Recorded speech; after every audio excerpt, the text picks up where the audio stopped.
आप देख रहे हैं रंका की आवाज, नजर हर खबर पर। रंका टीमन बाजार में माता दुर्गा मंदिर का भव्य उद्घाटन, श्रद्धालुओं की उमड़ी भीड़। रंका प्रखंड के चटकमान स्थित आज 4 दिसंबर 3 बजे दिन में तोला टीमन बाजार में माता दुर्गा मंदिर का भव्य उद्घाटन गुरुवार को हर्षोल्लास के बीच संपन्न हुआ। उद्घाटन समारोह में रंका अनुमंडल पुलिस इंस्पेक्टर अभिजीत गौतम, तमगे पंचायत की मुखिया रिंकी देवी तथा पंचायत जेएमएम अध्यक्ष ओम प्रकाश यादव ने संयुक्त रूप से फीता काटकर मंदिर का शुभारंभ किया। इसके बाद उपस्थित श्रद्धालुओं के बीच माता के भंडारा प्रसाद का वितरण किया गया। उद्घाटन के दौरान पूरा क्षेत्र भक्ति संगीत और जय माता दी के उद्घोष से गूंज उठा। समारोह को संबोधित करते हुए पुलिस इंस्पेक्टर अभिजीत गौतम ने कहा कि टीमन बाजार में माता दुर्गा मंदिर की स्थापना स्थानीय लोगों के लिए सौभाग्य और आस्था का बड़ा केंद्र बनेगा। उन्होंने कहा कि माता की पूजा केवल धार्मिक अनुष्ठान नहीं, बल्कि समाज को आपसी भाईचारे, सद्भाव और सत्य के मार्ग पर चलने की प्रेरणा भी देती है। उन्होंने कहा कि हम मां को जितनी श्रद्धा से मानते हैं, उतनी ही श्रद्धा से हमें अपने आसपास के लोगों में भी मां का स्वरूप देखना चाहिए, तभी हमारा समाज बेहतर दिशा में आगे बढ़ सकता है। उद्घाटन समारोह में बड़ी संख्या में ग्रामीणों ने भाग लिया। मौके पर राजकुमार यादव, कामेश्वर ठाकुर, तमगे मुखिया प्रतिनिधि राधेश्याम सिंह, अनिल सिंह, दिनेश ठाकुर सहित अन्य गणमान्य लोग उपस्थित रहे। कार्यक्रम में श्रद्धालुओं की भारी भीड़ उमड़ पड़ी और हजारों की संख्या में लोगों ने भंडारे का प्रसाद ग्रहण किया। पूर्ण भक्ति और उत्साह के वातावरण में संपन्न यह आयोजन स्थानीय क्षेत्र में धार्मिक गतिविधियों को नई दिशा देने वाला साबित हुआ। नारायण, सर्वप्रथम माता रानी का जो यहाँ मंदिर की स्थापना हुई है, दिनेश जी को बहुत बहुत बधाइयाँ एवं माता रानी साथ ही परम पिता परमेश्वर की कृपा इन पर एवं इनके परिवार पर बनी रहे। यहाँ बीते वर्ष दुर्गा पूजा के अवसर पर काफी 3-4 बार मेरा आना हुआ। यहाँ के दुर्गा पूजा समिति में लोगों का भक्ति भाव बढ़ चढ़ करके हिस्सा लेना बहुत सुंदर लगा।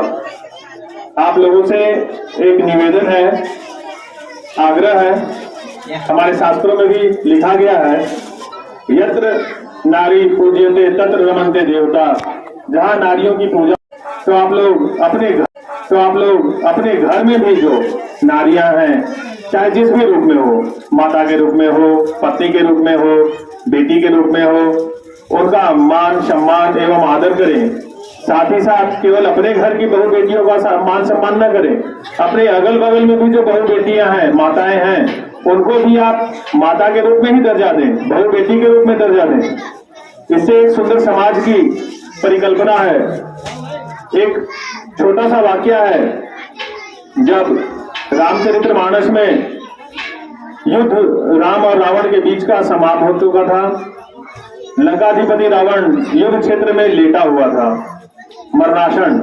तब रावण की पत्नी मंदोदरी युद्ध क्षेत्र में आती है, यह देखने के लिए कि एक वनवासी राम, जिनके हाथों एक पराक्रमी योद्धा रावण की दुर्गति हुई थी युद्ध में, वो कैसा है।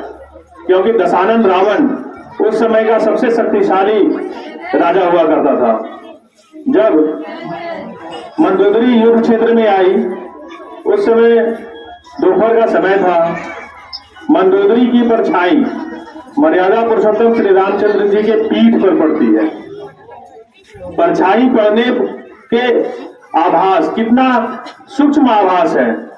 एक साधारण व्यक्ति जो धूप में बैठा हुआ है या खड़ा है, उसके पीठ पर एक किसी व्यक्ति की छाया पड़ रही है या नहीं पड़ रही है, इसका आभास अगर हम लोग बहुत सूक्ष्मता अवलोकन से नहीं करें तो महसूस नहीं हो सकता है। मगर श्री रामचंद्र जी के पीठ पर हल्की सी मंदोदरी की छाया पड़ती है और प्रभु श्री रामचंद्र खड़े होकर के हाथ जोड़ करके बोलते हैं, माता आप यहाँ आई हैं, मेरे किस कर्म के कारण आपको यह कष्ट उठाना पड़ा कि आप यहाँ युद्ध क्षेत्र में आई हैं। तो सोचिए कि एक अनजान जो आपके घर की बहू बेटी नहीं है, उसकी परछाई भी अगर रामचंद्र पर पड़ती है और उसकी परछाई से वो जान जाते हैं कि किसी महिला की परछाई मेरे शरीर पर पड़ी है, और उनके सम्मान एवं आदर में प्रभु स्वयं जो नारायण के अवतार हैं खड़े हो जाते हैं। और आज हमारा समाज इतना विभत्स और कुकृत्य करने के लिए तैयार है कि अपने घर के अगल बगल में कोई बहू बेटी रात में अगर अकेले है, उसके माता पिता अगर कहीं शादी बराती में या जागरण में दुर्गा पूजा में कहीं घूमने के लिए गए हुए हैं, तो कुदृष्टि लगाए, गिद्ध दृष्टि जिसको कह सकते हैं, गिद्ध दृष्टि लगाए हम लोग बैठे रहते हैं कि कोई अवसर मिल जाए। अब आप समझ ही रहे हैं किस चीज का अवसर के लिए गिद्ध दृष्टि लगा के बैठे हैं। तो इस सब कर्मों को आप और हम दोनों को छोड़ने की आवश्यकता है। केवल देवी की प्रतिष्ठा मंदिर में न करें, अपने मन में भी देवियों को प्रतिष्ठित करें और समाज को नई दिशा एवं अपने पूर्वजों के किए हुए कर्मों के अनुसार समाज में एक नई क्रांति का संचार करें। जय हिंद, जय भारत।